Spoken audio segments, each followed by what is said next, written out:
Oi, pessoal, eu sou a professora Ravena Feitosa, sejam todos bem-vindos à nossa aula. Assistam esse vídeo aqui e sigam as instruções corretamente, certo?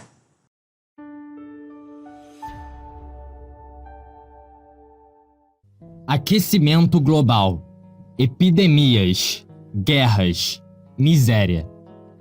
Os grandes problemas de hoje são globais e dificilmente podem ser combatidos por um país só. Existe apenas uma organização que reúne todas as nações e que assume a responsabilidade de enfrentar esses desafios: a Organização das Nações Unidas, conhecida como a ONU. Mas o que exatamente é a ONU? E será que ela é capaz de resolver essas questões que ultrapassam as fronteiras estabelecidas? Após 2 guerras mundiais, fica finalmente claro que se precisa fazer algo concreto para evitar catástrofes assim novamente. A ideia era encarregar uma organização com a manutenção da paz global, como tinha sido feito com a Liga das Nações após a Primeira Grande Guerra, mas que falhou em parte pela falta de apoio das grandes potências.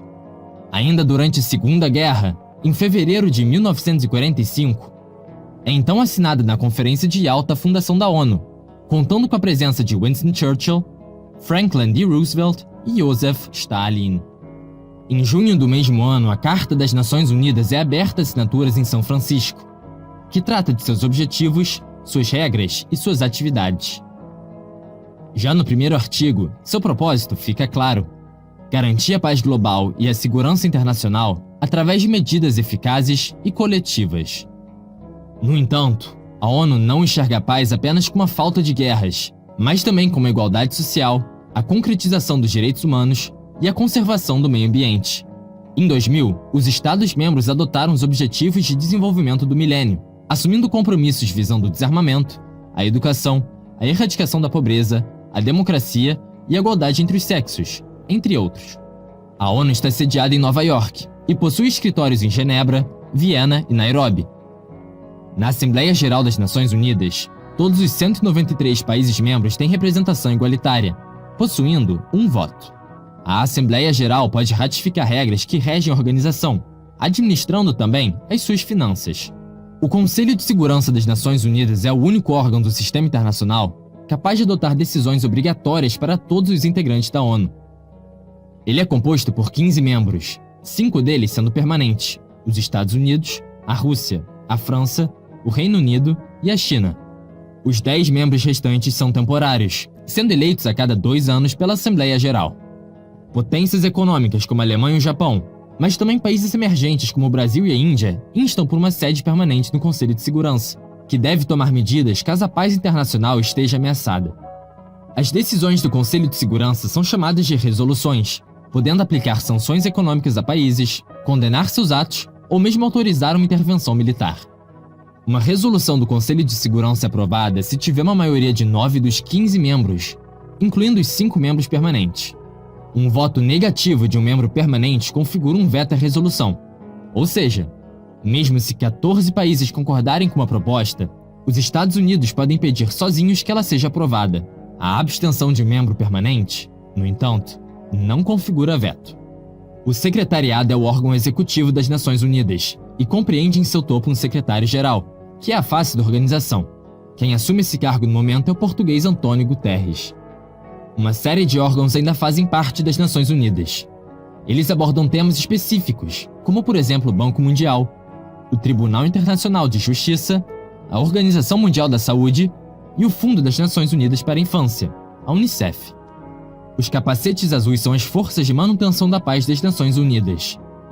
Quem aprova e designa os objetivos de uma intervenção militar é o Conselho de Segurança.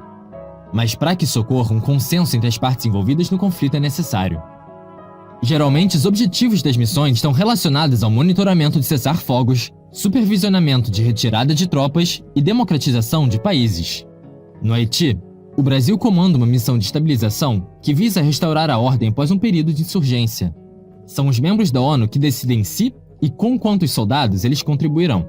Apesar de várias operações bem-sucedidas, a carência de equipamentos, treinamento insuficiente e regras de engajamento incertas levaram a missões que falharam espetacularmente.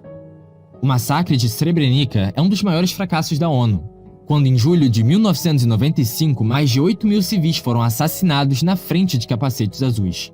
Desde sua fundação, A ONU passou por uma série de crises, continuando a operar apesar de duras críticas. Muitas de suas responsabilidades a respeito da manutenção da paz global não são postas em prática efetivamente, uma vez que os diferentes interesses das nações com direito a veto acabam barrando resoluções por completo. Adicionalmente, os mecanismos criados para manter a paz se baseiam em conflitos como a Primeira e a Segunda Guerra, apesar de hoje em dia guerras civis serem muito mais comuns e causarem um número maior de vítimas. Um outro problema que a ONU enfrenta é seu financiamento. No papel, cada nação deve contribuir anualmente com uma parcela de seu PIB ajustado para a renda per capita, mas alguns países como os Estados Unidos seguram suas contribuições por motivos políticos. É por isso que muitos especialistas afirmam que as Nações Unidas precisam urgentemente de uma reforma profunda, que, no entanto, dificilmente ocorrerá. Uma mudança na Carta requer uma maioria de 2/3 entre os membros da Assembleia Geral e um consenso entre todos os membros permanentes no Conselho de Segurança. Como uma reforma significa uma perda de poder para esses países com direito a veto, é improvável que elas sejam aprovadas. Apesar dessas limitações, a ONU teve diversos sucessos desde sua fundação, surpreendentemente até mostrando uma capacidade de adaptação. Ela ampliou o direito internacional, regulando com isso a convivência entre países. Em 1948, foram declarados os direitos humanos, e desde então a ONU tem lutado para fazê-los valer no mundo todo. Além disso, a Organização das Nações Unidas tem apoiado o desenvolvimento dos países mais pobres. Sua ajuda humanitária em tempos de carestia salvou inúmeras pessoas da fome, e recorrentemente foi a ONU ou um de seus órgãos que chamou atenção para problemas importantes, colocando-os na pauta internacional política. Portanto, pode-se dizer que a ONU tem um papel importante na solução de uma série de problemas globais, apesar de ter relativamente pouco poder. Ao avaliar as Nações Unidas, não se pode esquecer que no final, ela apenas reflete a vontade de seus membros. Quando esses não trabalham juntos para alcançar um objetivo comum, nenhuma proposta vai para frente. Toda organização internacional é apenas tão forte quanto os seus membros o permitem. Então, pessoal, vídeo maravilhoso, né? Muito explicativo. Agora eu quero que você faça um pequeno texto sobre a ONU para apresentar na aula ao vivo, que vai acontecer daqui a pouquinho. Então, você vai pegar o seu caderninho, vai anotar, vai fazer suas anotações. Não precisa ser muito comprido, não. Pode ser 5, 6 linhas, um pequeno texto explicando sobre a ONU, sobre o que você entendeu nesse vídeo. E através de sorteio, você vai apresentar agora na aula ao vivo. Obviamente, valendo qualitativo, tá certo? Então, aguardo vocês na aula ao vivo. Beijo, beijo. Tchau, tchau.